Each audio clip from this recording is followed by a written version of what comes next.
Yes, hello folks, welcome back. I'm hoping you are doing well wherever you are. Now, President William Ruto seems to be losing this by elections because as you're talking, Mbeere North ni kama imeenda, Gachagua anashinda. Tumekuja hapa sisi wote kwa niaba yangu mimi binafsi, wale viongozi wengine tumeandamana nao na chama chetu cha Jubilee. Tumekuja hapa tukiwa katika United Opposition kumuunga mkono huyu Bwana Panyako kwamba awe mjumbe. Na nimeuliza hapa na watu tumetumana hapa watafiti wakasema huyu ako na over 75% ya kura. Kweli ama uongo? And now the opposition has united in Malava. And they're saying that Seth Panyako has to win. Remember, UDA is backed by Peter Ogutu, Barasa, okay? And you see, opposition, Natembea, supporting Panyako, and of course, we have Gachagua'S, Kalonzo. Yes, tuko Malava na wananchi wanakusikia. Malava oye! Watu wa Malava mjambo? Mulembe! Mulembe bosi! Muko salama Malava? Pole nilikuwa nimefika nikuja lakini nikachelewa hapa mbele. Lakini naambiwa viongozi wote wamejaa hapo. Na mimi nauliza nyinyi mchukue nafasi hii kufunga hoteli ya Kasongo na Farouk.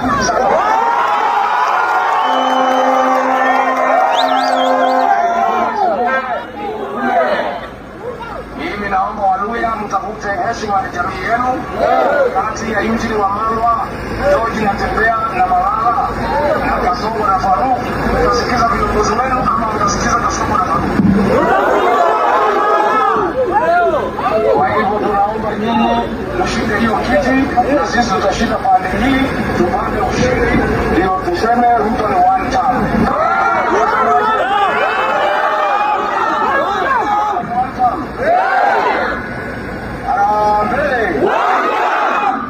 Wewe Ruto, wewe Kasongo, wewe Kalonzo, Sakayo, wewe mwizi. So, original Malwa's candidate, Panyako, seems to be actually carrying the day. And you see, this is a game plan for 2027. Whoever will win in Malava will actually command votes in 2027. That's why you see, the government is trying hard. William Ruto is trying so hard to win the Malava by election. Kiongozi anachakuliwa aletee watu maendeleo. Wale viongozi wa vitina ati leo wanafanya kazi na mwanashare. Si mnajua yule mtu ya shares? Aliandika shares, mimi nikachunguza akiwa naibu wa rais, kukukuwa na share hata moja ya watu ya Malava. To win the Mbeere by election because it knows what it means to him. He knows that by winning them, he will be able to command these regions come 2027. So remember, this seat, Malava seat, became empty after Engineer Titus Kamala died. Of course, remember that. And you see, Ruto said that lazima aweke Ndakwa, the UD candidate, to win the election, and is determined to spend millions in the by-election. In fact, Farouk Wetangula, the PA, has been camping there for months now just to convince the Luya nation to actually vote for Ndakwa. Norangwa Ndakwa norangwa Norangwa Malava norangwa Norangwa Kakamega norangwa. On the other hand, you're having Panyako, very powerful, who actually seems to be getting the upper hand, that of course will see him win this by election. So the question is, before you even proceed with this analysis, who do you think is going to win this by-election? Because the race is tight. Why is it tight? Of course, Panyako akona watu. Mulizoea kuimbia Raila, mnamwimbia Raila mpaka akatuacha. Ni lazima tukomboe mahali Raila alikuwa anasema tutafika. Nyinyi mko tayari? Mko tayari? Mko tayari? Kabrasa hoye! Harambee! Hiyo ni one time ya kumaliza maneno haya. Harambee! Wanasema hii imeenda. Si imeenda hii? Kuna mtu anaweza kuiba hii? Akiiba hata Mungu mwenyewe anamwangalia. Asanteni sana, mbarikiwe. Mheshimiwa Well, of course, for wengi kushinda wandako. But remember, the government also has resources. The government has ways of winning elections.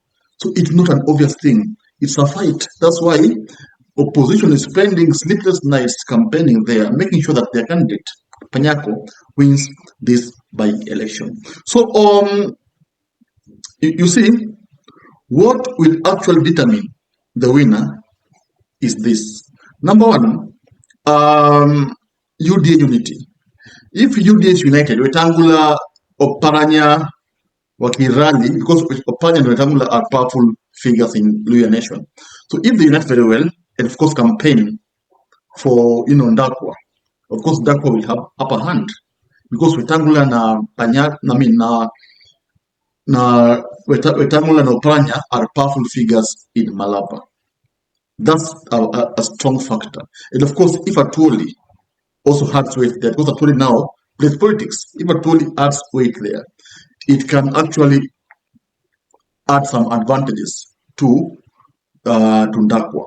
But again, intimidation plays a key role. Remember, Alwale has been crying, saying that goons sponsored by state are deployed there, and their main mission is to disrupt the election. Like I told you before, the government has ways of interfering with an election and winning, paying people, paying goons to disrupt the process, paying whatever, rigging. So that's a factor in this election. Goons being paid to rig the election or to disrupt the process, that can determine who the winner is.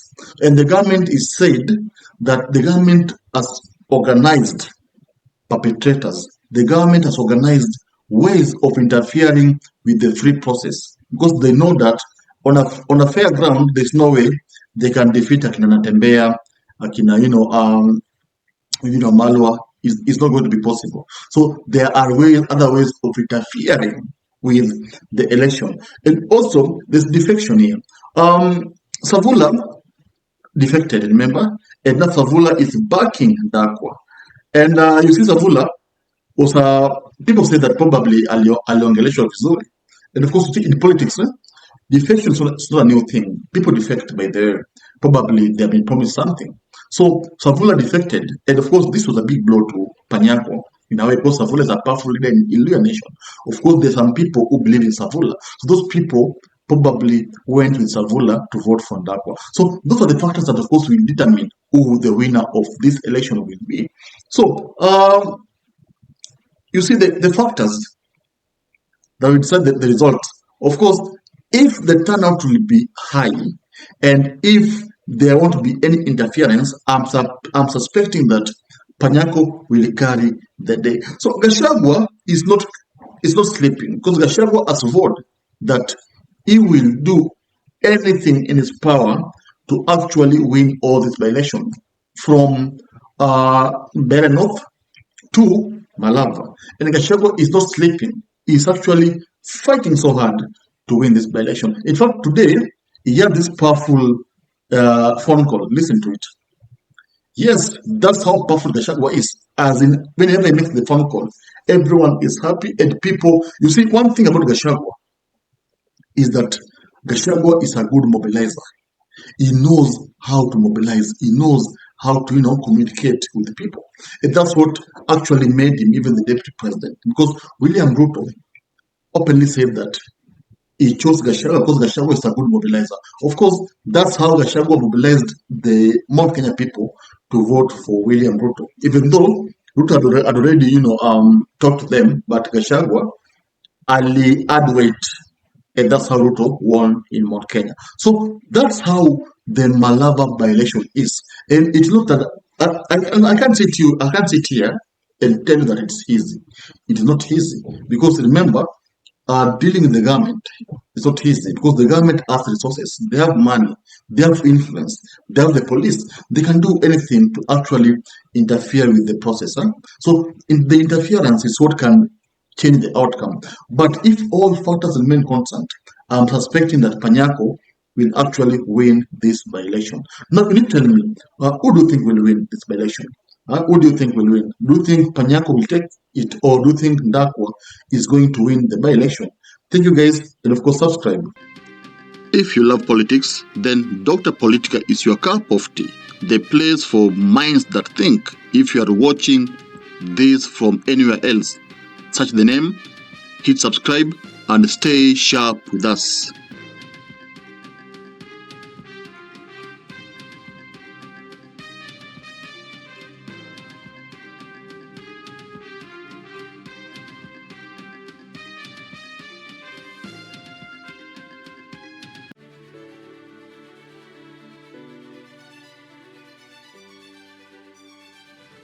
Thank you for making Dota Politica your home for fearless political truth.